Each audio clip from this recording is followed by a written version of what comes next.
been unafraid to step out into the theological wilderness that is American Christianity and navigate and chart a path to the other side. When they do this, those that have done this, they have taken a lot of hits, so that those of us that have come after them have a path prepared. I can't tell you that I'm a fan of Brian McLaren like a lot of folks are, in terms of, of reading his books and following him, his blogs and doing all these things that a lot of folks do. We're not talking 10 or 20,000. We're literally talking hundreds and hundreds of thousands. I've known Brian now, what, 6 years maybe? Something like that? Our paths cross from time to time. I think I've read maybe 5 or 6 of your books over the years. But if there's one leader in the modern evangelical, post-evangelical world that we live in, if there's one person whose demeanor I would aspire to, who I'm mimetically entangled with, it's Brian McLaren. He's a pastor.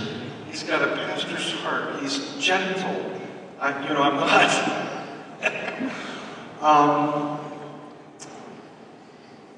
He's not Superman. I mean, the bullets don't bounce off him, but he doesn't fire back. He has this very irenic ability to be nurturing and affirming, gracious. I just have never, Lauren, I've never known anybody like Brian. You remember we had our friend Frank Schaefer here at the last dinner. Frank's an in-your-face kind of guy. I guess if you grew up with Francis Schaefer, you'd have to be. And we love Frank. But with Brian, what we have is a pioneer, a trailblazer, someone who has gone ahead of us, charted this path, and literally, I'm saying this, listen to me very, very, very carefully. Lori and I could not do what we're doing had Brian not walked into our lives and said, I believe in you, and I want to help.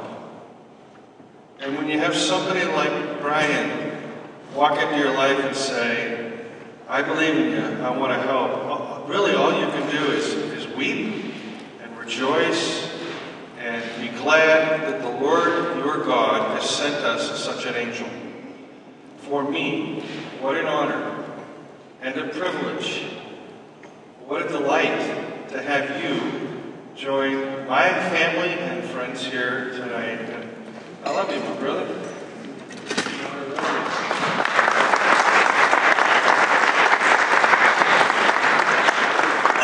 Thanks for those kind words. Many of you would know the name Parker Palmer. And Parker is famous for writing a book called The Courage to Teach, which has lifted the hearts of educators around the world. But Parker Palmer has also, who's a committed Christian, a Quaker Christian, Parker's been very interested in movements, in social and spiritual movements. He talks about stages that people go through that lead to the emergence of movements. The first stage he calls divided no more. And what he means by this is, when many of us live in a setting, and I'm going to think about our Christian settings, where things are said in public that represent the Christian faith, and inside we say, that doesn't represent me. And where people make assumptions when they hear that you're a Christian, and you say, boy, that doesn't represent me. You live for this period where you've been divided, and you just are quiet about it. But he says there reaches a moment when, and this always happens among individuals, where as an individual you say, I cannot be quiet about this anymore. And so that first stage is this feeling of a gap where you're divided internally from what's going on externally. Then the second stage, people who are divided start speaking out. And they start saying, that doesn't represent me. I see that differently. Yes, I'm a Christian, but not that kind of Christian. And when they start speaking out, and other people, they give courage to other people to speak out. And when more and more people start speaking out, they form what he calls communities of congruence, where they say, I'm not the only crazy person. I'm not the only person who's different. I'm not the only person who sees it this way. And they get in these communities of congruence, and they can think together. You know, one of the things I discovered when I started thinking differently about some things is that thinking is a social act. I found that if I'm in a group where everybody thinks the same and I think like them, I can think very fast. But when I get near the edge of the group where my thinking is less and less acceptable, my thinking slows down. I can't think as freely as before, until I find some other people out on the edge and we form a community of congruence, and our creativity is unleashed and we can think in fresh ways. It says then the third thing that happens is when communities of congruence start speaking out, they are punished by the people who don't want things to be shaken up. And then he says, and many people turn back, many people give up when they're punished, and a lot of things are sort of tamped back down. Then he says, eventually those communities of congruence learn to supplement rewards that were taken away when this group had the courage to differ. And boy, I've experienced that in my own work. When I read Parker Palmer's description, I said, yeah, that's really what's been going on. I believe that you all who are supportive of preaching peace or are considering becoming supportive of this organization and this mission, you are one manifestation of a larger spiritual and social movement that's happening around the world. And I think it's happening in powerful ways in the Christian community, Protestant, Catholic, Orthodox. But I'll tell you, this is encouraging. It's happening in the Muslim community. It's happening in the Jewish community. There are parallel movements. And I don't know if your theology allows for the Spirit of God to be working in all these different places, but as far as I can tell, the Spirit has not asked any of our permission. It doesn't seem too interested in conforming to our theology. Thank God for that. But there is something that, my phrase for it is something is trying to be born. And, you know, if you look at the titles of a lot of my books, they're my attempts at expressing this. A generous orthodoxy, a new kind of Christianity. Something is trying to be born. One of my books is called We're Finding Our Way Again. We're realizing that everything must change. We're in this process. And one of the reasons I was eager to accept and so happy and honored to accept this invitation to be here tonight is that I think preaching peace has a really important and unduplicated role in this process that we're all part of. When I started thinking about this, you know, my name has been associated with something called the emerging church or emergent, and it's funny because I don't even use that term very much, but you get sort of branded with things. And it's a good term, but I actually, people often speak of the emerging church movement, and of those three words, the one that was most problematic to me was the word movement, because I had never felt that it was a movement yet. I thought it could become a movement, but the word I used for it, it's just so far been a conversation. And so as I read some other movement theorists, I found out that the proper term for what I've been involved with for the last 15 years or so is what's called a critical community. A critical community is when you get scholars together who create space to think about reality in different ways. They come up with new names for reality. They notice things that other people didn't even see. They find ways of describing reality. And that idea of a critical community is important. No movement is ever born without a critical community to create some new thinking. But a lot of critical communities never become movements. And so the last couple of years have been saying we have to develop a Christian theology of movements and institutions. And here's the way I would describe their relationship. Institutions are organizations that preserve the gains achieved by past movements. And movements are organizations that propose gains to current institutions. So if you think about the profession of law, over hundreds of years there have been thousands and thousands, millions of legal cases. And those cases make new gains in justice. We develop labor laws, we develop anti-domestic violence laws, we develop environmental protections. And so we keep making advances, and the institutions of law, government, courts, and so on, preserve those gains. But you always have to have new people who are proposing new gains to keep the process moving forward. Medicine. You have the medical profession that enforces standards of excellence and so on, keeps us at the level we are, but then you have research hospitals that are always coming up with new advances, so we keep moving forward. It's probably why we use the terms the practice of medicine and the practice of law, because we have this idea that we're not done yet. We're continually moving into new territory. And sadly, sometimes we lose the practice of religion, and all we have is religious institutions without movements challenging them to move forward, to make new gains. Does that make sense? Yeah. Now, one of the interesting things is movement leaders almost never are institutional leaders, because institutional leaders find out it is extremely hard to maintain the gains made by past social movements. Just keeping the status quo at its level and not letting it disintegrate and experience entropy is hard enough. So you almost always find that movement leaders come from the fringes.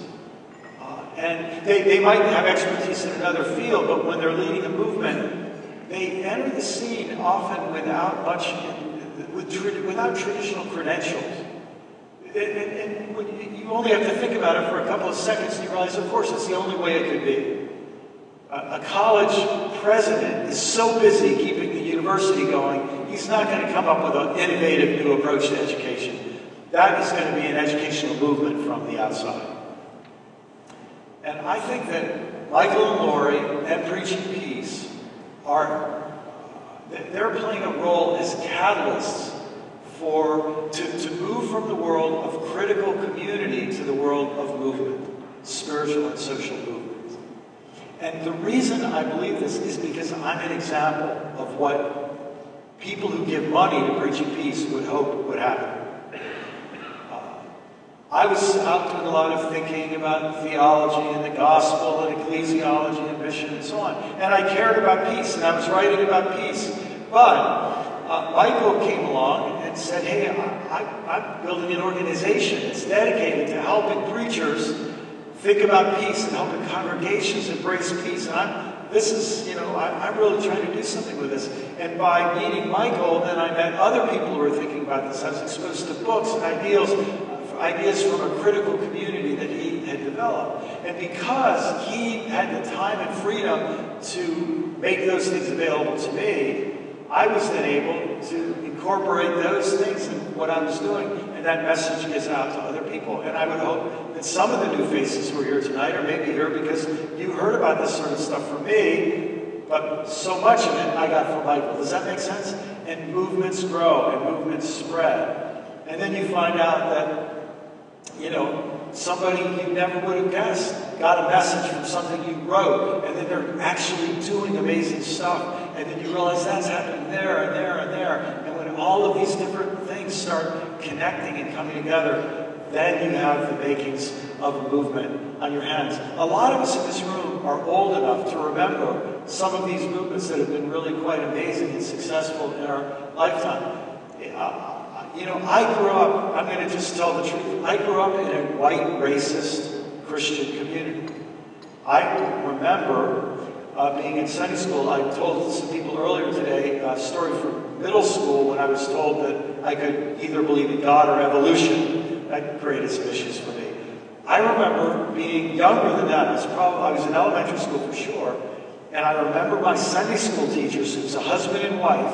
I can picture where I was in the circle because I never heard anything like this before. They told us that it was a sin to date a person of another race. Because if you dated that person, you might marry that person. And God wants the races to be separate. Because Genesis said, reproduce after their kind. And they told us something about the curse of Ham, which I thought was about eating pork, but it wasn't. Some of you are old enough, you remember, that sort of thing was not rare in the 1960s and in the 1950s.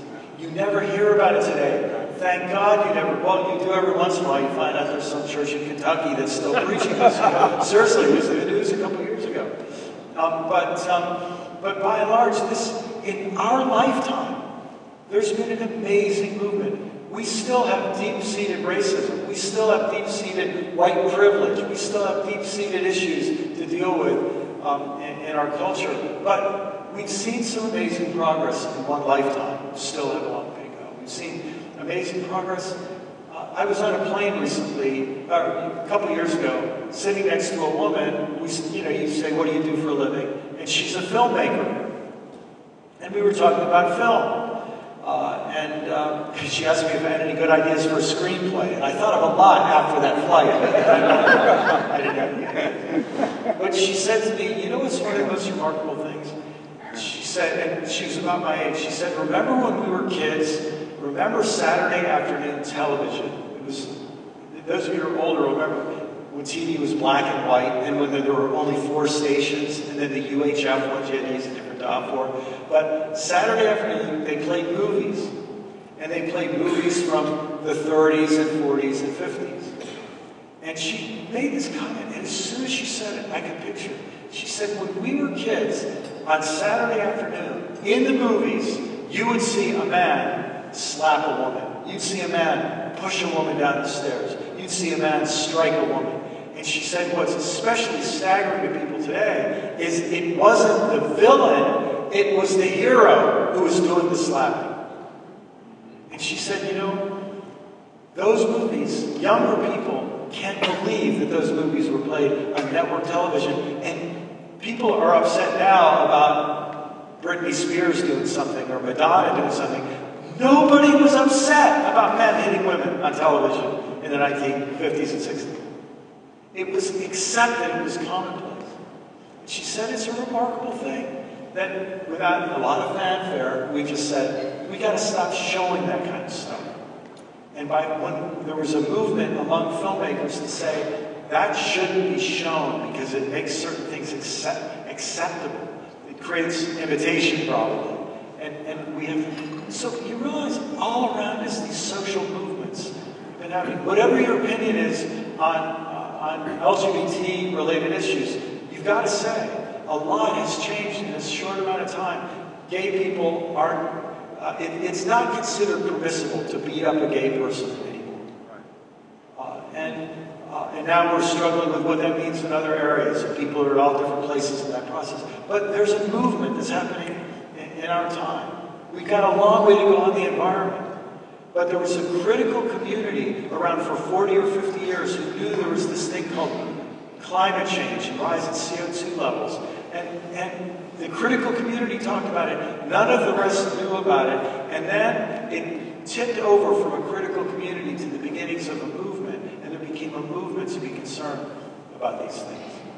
Well, brothers and sisters, when it comes to the issue of preaching peace, God knows we need a movement.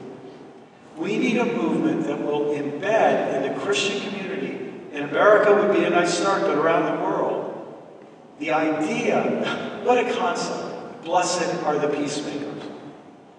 What a concept, that to be a disciple of Jesus Christ is to be a person of peace who's sent out into the world looking for other persons of peace to spread a message of peace and to build a movement of peace. You remember that passage in the Gospel, I believe it's Luke 10, the disciples are sent out 2 by 2. When you go to a town, find a person of peace. And if they won't listen to you, don't stay there a long time. Shake the dust off your feet. Go somewhere else. In other words, we're building a movement here. We're looking for the people who are ready to be agents of peace. And we're not just going to sit around and wait till everybody changes. We're going to go and find those people and build momentum for a growing movement of peace. I've spent a lot of time in East Africa in the last 15 years, 12 years or so. And I remember my first visit to Africa. I wasn't planning on going, but I got a call one day, and a man said, "Hi, my name is Claude." He had a French accent. "My name is Claude. I'm from the 4th poorest country in the world. And I've been reading your books, and I think what you're writing about is relevant to my country." And he was from the little country of Burundi, which is the twin sister country of Rwanda, just east of Congo, west of Tanzania. And he said, "I'm going to be in your city. Could I meet you? I'd really like to talk to you." So we met for breakfast, and a friendship developed. And he said, "Would you come to Burundi?" I said, "I would not come to preach or teach, but I said, I'll come to learn if you'd allow me to come to learn." He said, "My grandfather was a missionary in Africa, and I know there's a lot of white people who go around telling everybody else what to do. I don't want to be that guy, so I'd like to come and listen and learn." And so I went, and here's what he told me. He said he had grown up in a pastor's family, Burundian, left the faith, and came back. But here's what he said. He said, "In my country, you know about the Rwandan genocide when 800,000 people were killed in 100 days. Not many people know about the Burundian genocide, but we had 1.25 million people killed. 50% more than were killed in Rwanda, but instead of being killed in 100 days, they were killed in a series of episodes over several years, where maybe 100,000 would be killed, and 300,000 would be killed, and 600,000 would be killed, but there were these different episodes of genocide." He said, "But here's the interesting thing, Brian. Not many people know this. If you don't live in East Africa, you don't know this. The only provinces where there was no genocide in my country are the provinces where there are no churches."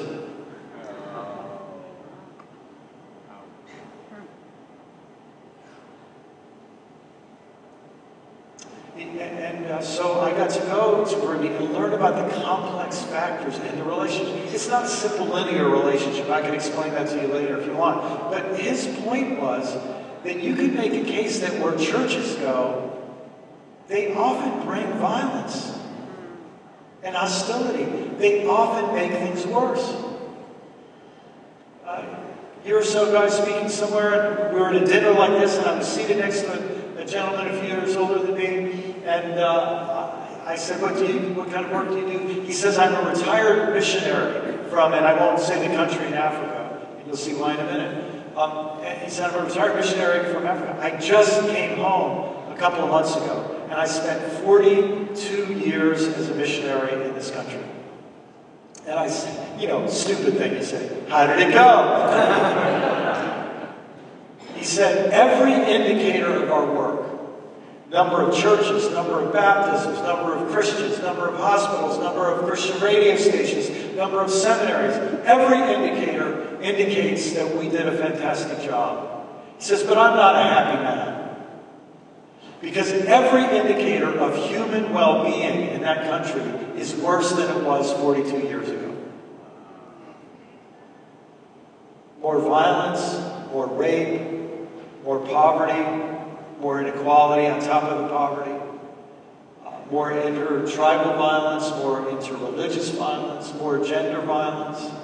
He says it's not a pretty picture. Now, he wouldn't blame this on the church, but what he would say is, a lot of these are consequences of urbanization, as village people leave a way of life that had been sustainable and move into slums, where it's a whole new deal. But the growth of the church was related to the leaving of villages and the coming to cities and so on.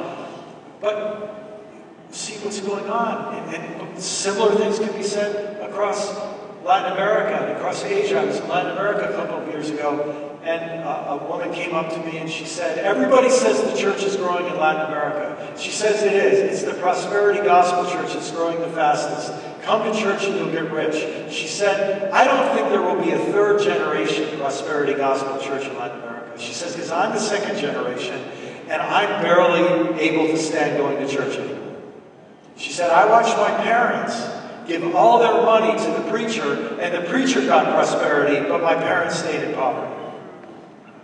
And she said, my kids want nothing to do with this religion now. So we've got this desperate need for movement. And in many cases, at the core of this issue is the issue of peace and hostility. It's very hard to get Africa in the headlines. But you maybe heard what happened in Central African Republic, a country just north of Congo, and it's right in the center of Africa. And late last year, a Muslim minority party took control of the government and committed terrible atrocities against Christians. It didn't take long until Christian militia formed, retook the government, and have had there have been rape, and murder, and killing, and driving people out of the country. So now we've got Christian versus Muslim violence erupting in a country where it hasn't happened in that way in the past. And we all hear every few months something erupts in Nigeria. Boy, you just start to realize that if there isn't a movement to mobilize Christians for peace, there will be movements that mobilize Christians for violence. And then, of course, you come back home and you think about what's going on here. Just a week or two ago, a website put up clips of a conference last fall sponsored by the Family Research Council, where a man evangelical Christian was telling all the people that it's their biblical duty to get an AK-47. And that, quoting Jesus asking the disciples, where are your swords, as proof that weaponry is an essential part of Christian discipleship. And he's getting plenty of amens. And of course, this is a well-funded Christian organization. Some years ago, there were 2 or 3 main national Christian radio stations, and the most popular Christian talk show host had me on his show a couple of times. And I realized maybe the second or third time that he was trying to be kind of the Christian Rush Limbaugh. So I told, when my next book came out, I said to my publicist, look, I'll be glad to do radio, but I will not do that guy's show. And she called me and said, he wants you on his show, but he promised he'll be respectful. And so I'm a trusting person. So I said, I will only, be sure you tell him that I only want to talk about this book, and so we have it all laid out. So I'm on my phone getting ready to do this interview with this very popular Christian talk show host, and I know it's not going to go well when I hear what he says before they go to a commercial break. Folks, you're going to want to stick with us after the break. I've got the third member of the unholy trinity on. After Jim Wallace, the communist, and Tony Campolo, the socialist, I have Brian McLaren, the New Age guru. Oh boy, this is not going to go well. So, I come, after the commercial break comes on, he's made a promise to me that we're going to talk about my book. Here's his first question. Now, this is in 2005. Remember, we invaded Afghanistan, we invaded Iraq, it wasn't going so well, and now here's what he said. And you might not know this, but there were serious plans of the U.S. government to invade Iran in 2005. And he said, Brian McLaren, you're famous for never giving a straight answer to a question. I'm going to get straight answers out of you today. And he said, I want to know one thing. What do you think of Islam? I said, well, Islam is the world's second largest religion, about 24% of the world's population. That's not what I'm talking about. What do you think of fundamentalist Islam? I said, well, fundamentalism is a terrible problem in Islam, just as it is in Christianity. There you go again, he says. Never giving a straight answer. then here, I said, his name was Frank. I said, Frank, this is your show. You're obviously wanting me to say something I'm not saying. So why don't you say what you want me to say, and then I'll respond to it. I thought that was pretty clever. You know? I'm normally not that good on my feet, but inspirational or terror or something. But I want you to say that Islam is an evil religion, and the United States would be justified to attack Iran. And I said, Frank, I'm glad you got to say what you believe, but I think that's one of the worst things I've ever heard. And for me as a Christian, I'm committed to being a peacemaker. And I can't, have any part of someone trying to use Christian reasons to start yet another war. Well, it was very interesting what he did after that show. He wrote an article that got huge amounts of play on the internet, where he said that I represented Al-Qaeda in America. And, you sort of think it's funny, except there are a whole lot of people who believe that. Yeah.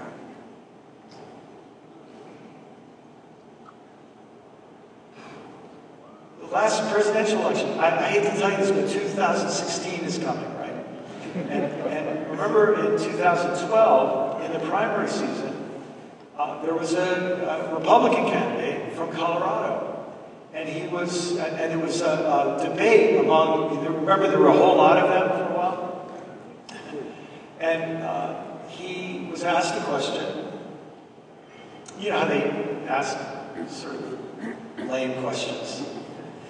He was asked the question, what was the biggest mistake you ever made? He said, the biggest mistake I ever made was waiting so long to accept Jesus Christ as my personal Lord and Savior. That's a nice answer. A few minutes later, come to the same aspiring candidate. What would you do about global terrorism? I would tell the Muslim world if there's another attack on American soil, we'll drop a nuclear bomb on Medina. And if there's an attack after that, we'll drop a nuclear bomb on Mecca. And I thought, here it is. Here it is. The same people identifying themselves with Jesus Christ have the most extreme views on violence. I keep asking myself,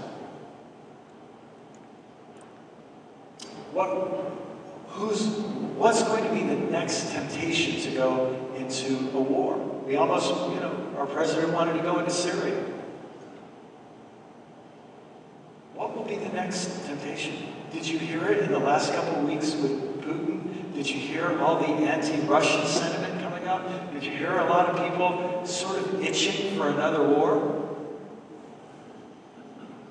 And I think to myself, when the crisis hits, when the airplane explodes, when the snipers fire, if we haven't built a strong commitment to peacemaking months and years before that, it's too late at that last minute. Before the U.S. invaded Iraq, the most people got out in the streets around the world to demonstrate against that invasion more than any other demonstration in the history of the solar system. I can speak quite confidently about that. And it still didn't work. It was too late. You have to go back farther and build commitments and build an understanding of the causes of conflict and commitments among people to be repairers of the breach and to be peacemakers. Can I say it this way? To be preemptive peacemakers. There you go. And that's why I'm really glad that all of you came tonight with a possibility of continuing, beginning, or increasing your support for the work of preaching peace. I'm really depressed to tell you this. I wish there was a lot of competition to occupy this missional space, but it is a very, very short list of organizations that are working on this. This is basically it. There are critical communities that have scholarly discussions that are important about peacemaking. There are denominational and theological conclaves that are thinking about theology and peace in the abstract. That's very, very important. But who is taking the insights of critical communities and helping build movements that take root among churches and start building alliances among different organizations so that we can really see some change happen, just as we have in many other areas in the lifetime of many of us in this room. So that is my hope. That is my dream. Now, there are some older folks in the room who have financial means to make some significant financial commitments, and I really hope you'll do that. I love what a friend of mine says. He says, you think about how much you want to give, and then you keep increasing it till it hurts. And then you increase it a little more till it feels good, and that's when you know you get the amount to give. And I found that's often true in my life. But there are also some younger people in this room who do not have significant amounts of money. But the thing I want to say is to the younger people in this room, I hope you can make some commitments to be supportive of this as well, because by you buying in with your money, and to quote someone I have great respect for, where your treasure is, there your heart is also. And you start building that commitment and investment and partnership now, that's how movements grow. And next year, or the next time there's another one of these dinners, you say to a couple of friends, hey, I hope you come to this thing with me. I want to get more and more people involved in this. This is something I'm part of. This is a movement that I'm helping build and develop. That can be a really, really powerful thing. Just in closing, I'll tell you that the first trip I had to Burundi, my friend Claude, who invited me, was dedicated to peacemaking. It turns out that when he read one of my books, I think it was Secret Message of Jesus, he understood the gospel of the kingdom of God. May God's will be done on earth as it is in heaven. He realized that he had been taught all his life. His father was a preacher. He told me his father was a preacher. He went to church 5 times a week and only ever heard one sermon in his whole life. It was the same sermon every church service, just slightly different verses used to make the same point. Jesus is coming soon. You're going to go to hell. You better repent so you can go to heaven. And he said, after his entire childhood of hearing that same sermon, watching his country be either the 3rd or 4th poorest country in the world, year after year after year, as more and more people went to church, more and more people became Christians, he just said, there's got to be another way to be a Christian. There's got to be something more to this. So Claude got it. And the same division that is in Rwanda, Tutsi and Hutu, is there. So when he created a gathering, he got Tutsi and Hutu together. And they talked about tribal hostility in the room, overtly. It's almost never talked about. And they talked about the gospel, calling everyone to repent. And after we had one of these conversations, it's actually where I got the title for one of my books. At the end of that conversation, there was a Tutsi woman who, the Tutsi had privilege. And she was sitting at one of the tables, and her head was down on the table, and her body was just gently shaking.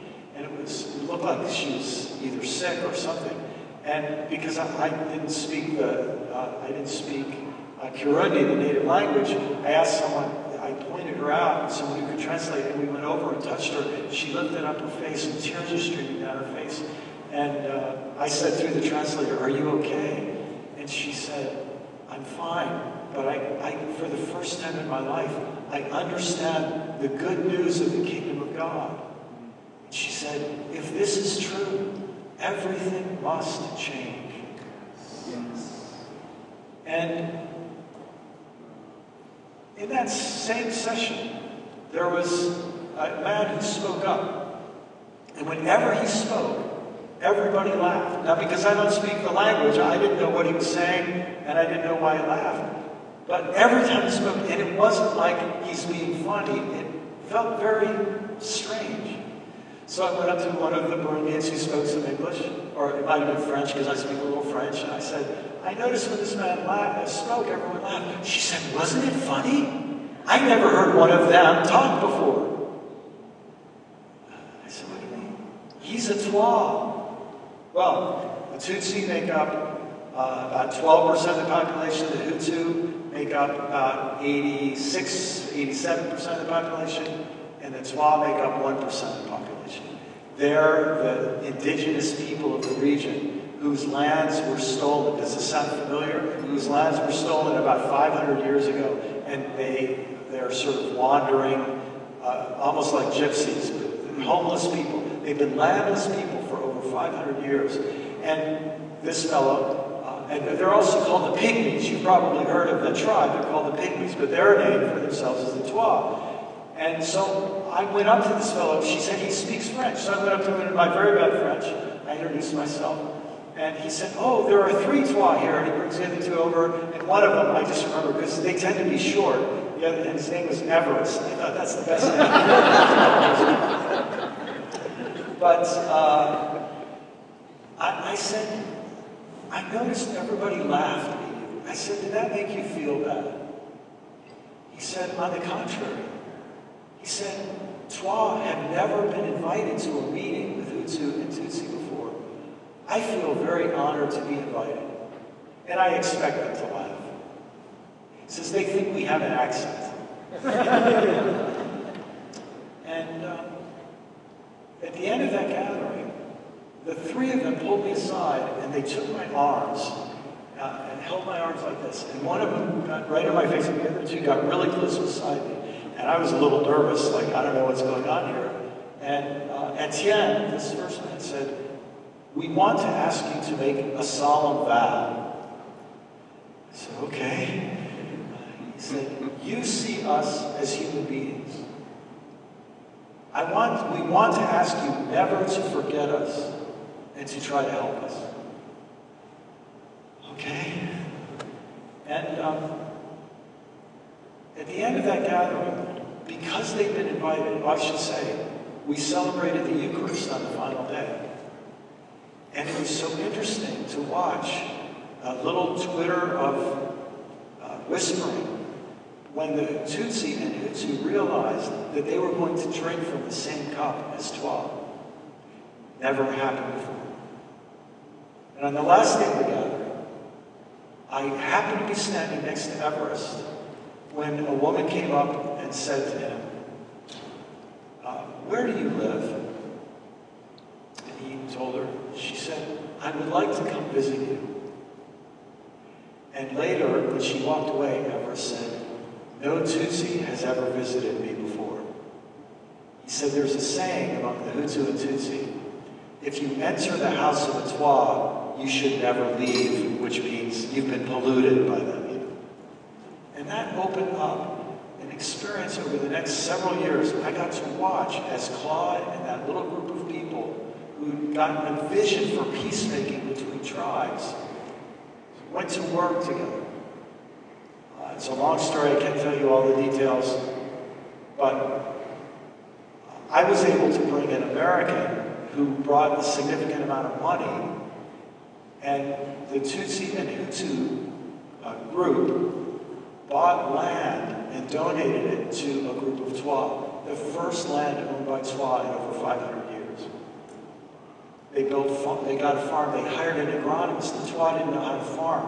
They ended up developing the best farm in the region because they were given the very best agricultural techniques. My friend Claude had to go to all the churches in the region around this farm because they were worried that the Hutu and Tutsi people would come burn it down because they don't want Twa in the neighborhood. And he got the pastors to preach peace to their people, to say, because we love Jesus, these are our neighbors, we have to love them. He went to a nearby Catholic, what do you call it where nuns live? Convent. And he went to a Catholic convent, and all the nuns said, we will watch over these people. We'll accept their children in our school.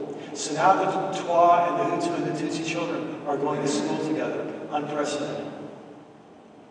And Everest got elected to Parliament 2 years ago. And there are now 2 elected and 1 appointed members of Parliament from the Twa tribe. And I just feel so blessed that I got to watch how preaching peace it's translated into a movement for action. And that's why I believe so strongly in what you all are about here. And maybe in closing, I'll just say this. We should probably make a deal that we'll stop talking about what Michael and Lori are doing, and we'll start talking about what we're doing with preaching peace. Amen?